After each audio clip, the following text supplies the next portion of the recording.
There exists a climbing plant thriving in tropical regions right now that could have transformed global food security. Yet, for 50 years, it has remained essentially unknown to most of the world. Not prohibited by law, not destroyed or burned, simply absent from conversation, from research institutions, from government programs, and from your dinner table. This absence itself is the story. The reasons why this plant was overlooked reveal something profound about how agricultural systems develop, how investment flows, and whose interests shape what information reaches the public. Before we examine this evidence, hit that subscribe button and turn on notifications. What you discover here will reshape how you understand food independence, soil health, and agricultural choice. In 1975, a prestigious scientific institution released a comprehensive assessment of tropical plants with substantial nutritional and economic characteristics. This particular plant earned recognition as a single-organism supermarket. The scientific language was unusually emphatic for research institutions known for restrained communication. The plant was identified as capable of addressing protein inadequacy throughout regions where animal-based nutrition remained economically inaccessible. Every component, from underground roots to above-ground leaves, contained edible, nutrient-dense material. The researchers highlighted its protein content exceeding that of soybeans, calcium levels surpassing dairy products, and its capacity to manufacture its own soil nitrogen through biological partnership with soil bacteria. It simultaneously improves soil chemistry for whatever grows afterward. Compare your current protein strategy, combining specific grains and legumes according to nutritionist guidelines, purchasing supplements, searching for complete amino acid profiles. The winged bean seed contains all 9 essential amino acids in proportions comparable to animal protein sources. According to research data, the seeds contain between 35 and 40% protein when dried.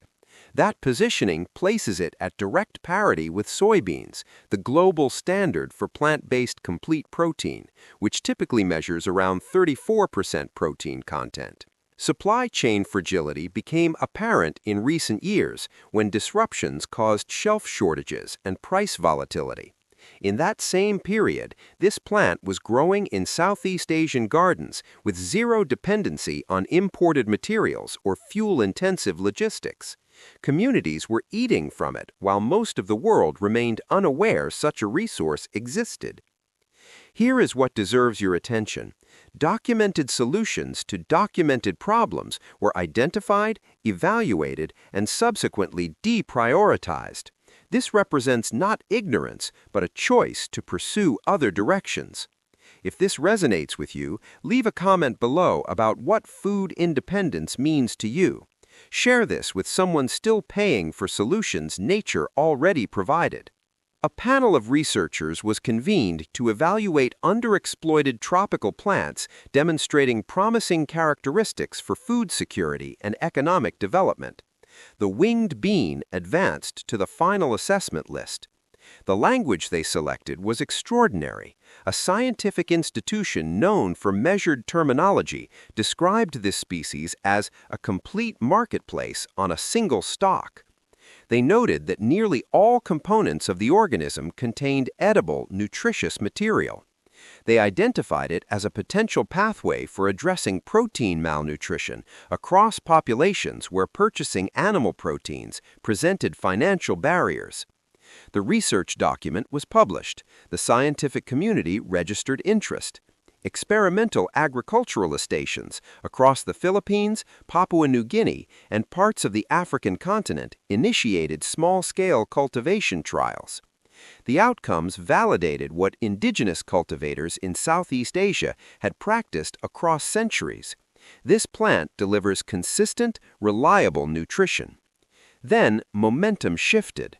Research initiatives decelerated. Funding mechanisms that supported investigation began constricting.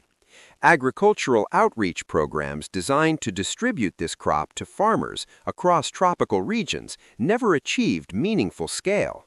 The initial enthusiasm encountered unexplained resistance, not through official prohibition, but through bureaucratic and financial channels that simply dried up.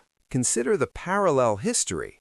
In that same 1975 moment when the scientific community was publishing assessment data, the agrochemical sector was redirecting capital toward herbicide-resistant crop development.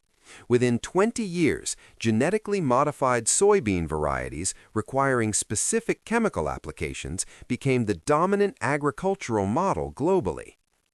This represented a fundamental shift in agricultural relationships, seeds that demanded fresh annual purchases rather than saving and replanting, proprietary chemical applications required for successful growth, a self-reinforcing cycle of purchased inputs marketed as modern innovation.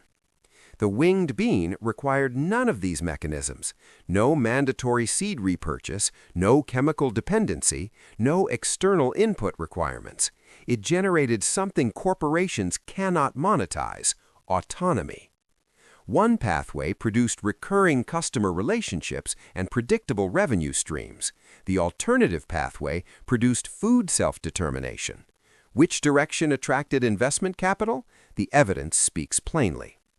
By the 1990s, investment capital in the billions flowed toward genetically modified soy and corn, toward patented seed varieties engineered to lock farmers into perpetual purchasing arrangements. The winged bean remained stored in genetic preservation banks, documented, cataloged, and essentially forgotten by mainstream agriculture. The question becomes unavoidable. Why did a plant with such documented potential receive minimal sustained research investment while crops generating annual revenue received billions? Who benefits when solutions requiring no corporate participation disappear from public awareness? The economic architecture becomes clearer when examining the plant's characteristics. In its natural form, the winged bean cannot be patented as intellectual property. It reproduces itself. It fixes its own nitrogen through biological processes. It produces abundant yields in poor soils where industrial monoculture fails. It generates food continuously across months rather than requiring replanting. It operates independently of the fertilizer manufacturing sector. It functions without seed monopolies. It does not compel farmers to return with open wallets seasonally. And it was methodically, though never explicitly, sidelined. The commercial soybean industry, by contrast, has built substantial infrastructure requiring continuous farmer participation: marketing systems, processing facilities, equipment standardization, chemical distribution networks. All these elements create economic relationships that benefit from farmer dependence rather than farmer independence. From a systems perspective, both models function. One generates employment and capital flow, the other generates food security and reduced dependency. These represent different priorities, not different plant quality. The seed merit demands close examination. At 35 to 40% protein content by dry weight, we encounter nutrient density rivaling animal protein in quality and quantity. But unlike soybeans, which achieve dominance through industrial infrastructure and political advocacy, the winged bean requests almost nothing in return. The leaves are completely edible. They contain protein levels equivalent to leafy greens like spinach, paired with significant calcium and iron content. You consume them fresh in salads or prepare them through cooking methods used for any green vegetable. The flowers are edible, featuring nutritional value and aesthetic appeal. Across Southeast Asia, they are incorporated into prepared dishes for color contrast and mild sweet flavor notes. The young pods, harvested before seed maturation, function like standard green beans. Their distinctive four-winged cross-sectional shape provides the common name. These pods deliver vitamins A and C, dietary fiber, and protein content. The mature, dried seeds are prepared using standard legume cooking methods. They offer complete protein and substantial fat content, capable of being roasted, boiled, or milled into flour for baking applications. Here is the component most significant to nutritional potential. The winged bean produces edible tubers. These underground storage structures contain protein levels that research data suggest range between 15 and 20%. This represents approximately 7 to 10 times the protein density of common potatoes, which typically contain around 2% protein by weight. The tuber delivers sustained energy release, substantial amino acids, and carbohydrate content comparable to conventional starches. Consider this multiplication: one plant providing 5 distinct food categories: leaf, flower, pod, seed, tuber. One organism replacing an entire section of agricultural dependency, all while independently enriching the soil chemistry around it. Share this with someone still paying for fertilizer they don't need. Comment below on what your family's first winged bean meal would be. Subscribe to Nature's Forgotten World for more forgotten food solutions. Like all legumes, the winged bean hosts rhizobium bacterial colonies within specialized root nodules. These microorganisms perform biological nitrogen conversion, extracting nitrogen gas from the atmosphere and transforming it into chemical forms the plant can metabolize. When the plant completes its growth cycle, or when root tissue naturally sheds, the accumulated nitrogen enriches surrounding soil. A farmer cultivating winged beans in year 1 provides available nitrogen for whatever crops follow in that location, nitrogen that required no industrial manufacturing, no fossil fuel inputs, no supply chains. This mechanism is not marginal efficiency improvement. This represents direct pressure against the foundational business model supporting synthetic fertilizer industries. Consider the broader context. Human civilization currently invests more than $200 billion annually in synthetic nitrogen fertilizer production and distribution. The winged bean, alongside other nitrogen-fixing legumes, could fundamentally reorganize how societies approach soil fertility management. Not incremental adjustment, but paradigmatic restructuring. Yet this possibility rarely enters mainstream agricultural conversation or policy development. In Papua New Guinea and across Indonesian regions, the winged bean represents centuries of cultivation practice. It was never considered experimental or exotic. It functioned as a dietary staple, integrated into community food systems. A farmer in highland regions does not reference its scientific designation. She uses the name her grandmother employed. She harvests from the same genetic line her grandmother planted generations ago. No seed catalogs, no purchase orders, just continuity across time. Communities engineered it into polyculture systems where it climbed over companion plants, maximizing vertical growing space and resource efficiency. They consumed leaves when they matured, flowers when they bloomed, pods as they developed, seeds when they dried, and tubers when the season concluded. These communities did not require university validation confirming what they already knew through practice. They required only that the outside world permit them to continue their agricultural practices without interruption. Colonial agricultural restructuring, however, prioritized cash crops and export commodities, monocultures generating revenue for European markets while undermining local food sovereignty. The winged bean was not export viable at industrial scale. It was not a commodity in the commercial sense. It was community food, and community-level food security does not attract institutional attention in systems built on extractive economics. For recognition purposes, here is how to identify this plant. The winged bean is a climbing vine requiring structural support, a trellis, fence, or adjacent plants for vertical growth. It reaches 3 to 4 meters in a single growing season under favorable conditions. The leaf structure follows the trifoliate pattern common to bean plants, 3 leaflets arranged per leaf. The distinguishing characteristic is the pod itself. 4 longitudinal ridges extend the pod length, creating a squared, winged cross-sectional profile. No other common bean type produces this distinctive geometry. If you encounter a bean pod with 4 defined wings running lengthwise, you have identified it. The flowers range from pale blue to violet coloring, though some cultivars produce white flowers. They appear in clusters and precede the characteristic winged pods. The tubers develop underground with appearance similar to small potatoes, though often displaying more elongated form. Not all plant varieties produce significant tuber yields. If underground tuber production represents a priority, select cultivation varieties specifically developed for that trait. A practical safety note: the winged bean displays no known toxic lookalikes within common bean families. However, as with all legumes, raw mature seeds contain anti-nutritional compounds, including lectins and enzyme inhibitors.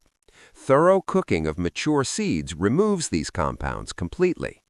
Young pods, leaves, and flowers are safe for raw consumption or light cooking. Like this video if you're ready to grow your own food. Subscribe to Nature's Forgotten World and join thousands learning about plants reshaping agriculture. The essential truth: you can cultivate this plant. It was never actually prohibited by legislation. It was never declared illegal. It was made invisible through the most effective form of suppression: silence, complete absence from conversation. No major seed corporation promoted it. No agricultural extension office distributed informational materials. No policy framework encouraged its cultivation. Yet the seeds exist in circulation. Smaller seed enterprises specializing in heritage and unusual varieties maintain winged bean seed inventory. Online seed networks and exchange platforms list it. In tropical and subtropical climate zones, it grows with minimal intervention. In temperate regions, extended frost-free seasons or controlled greenhouse cultivation are necessary, but not impossible. The plant prefers warm conditions and full sun exposure. It requires something to climb. This is non-negotiable. It tolerates poor soil quality because it manufactures required nitrogen biologically. It produces continuously throughout flowering phases, enabling harvest across months rather than single-moment collection. Every winged bean you cultivate represents a decision against systems that suppressed this plant for 50 years.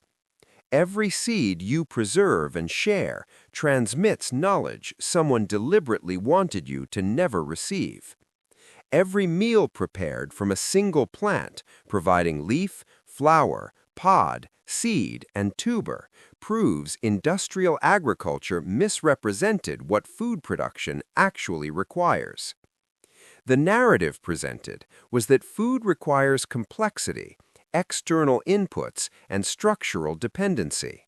That adequate nutrition demands global logistics networks and proprietary technology. The winged bean has been quietly contradicting these claims across centuries. The original 1975 research publication remains accessible. You can locate it. You can read the actual language scientists employed, their documented reasoning, their genuine belief they were presenting a solution to global hunger. What you will not find is comprehensive follow-through implementation. You will not discover the agricultural revolution that should have emerged from that research. You will not locate the tropical agricultural restructuring the data supported. Because agricultural transformations that render corporations obsolete do not receive funding. The knowledge itself never vanished. It was only placed into deliberate obscurity. Now you possess the location of that knowledge and the capacity to retrieve it. The agricultural infrastructure currently built requires your unawareness to function effectively. Economic relationships depend on you not knowing alternatives exist. Supply chain profitability depends on you accepting necessity as inevitable rather than recognizing it as choice. This script you are watching enters a distribution system that determines reach based on viewer engagement. Whether this information reaches dozens of people or millions depends substantially on immediate actions. Like buttons signal relevance. Share functions extend reach to people who still pay for solutions nature provides independently. Subscribe buttons create networks of individuals collectively refusing to permit knowledge suppression. Another agricultural solution has been similarly deprioritized. A grain variety reseeds itself each year without farmer replanting requirements. No annual seed purchase is necessary. Perpetual harvests from single planting. This development posed such fundamental threat to annual seed purchasing models that multiple state governments classified it as a noxious weed. That investigation opens soon on nature's forgotten world. The supply chains built over decades depend on your unawareness functioning correctly. Dismantling those systems requires knowledge distribution, one plant at a time, one person at a time, one meal at a time. The vault opens next. Subscribe so you arrive when it does. This presentation examines historical agricultural development, documented research, and economic incentives shaping food systems. The winged bean presents genuine nutritional benefits supported by research data. However, all plants present implementation considerations, including climate requirements, potential invasive species concerns in certain regions, and local agricultural regulations. This content focuses on historical systems and economic structures rather than direct claims about institutional intent. Consult local agricultural extension services, regional environmental authorities, and agronomic professionals before significant cultivation decisions in your specific context. Nature's Forgotten World. Recovering knowledge, rebuilding independence, one plant at a time.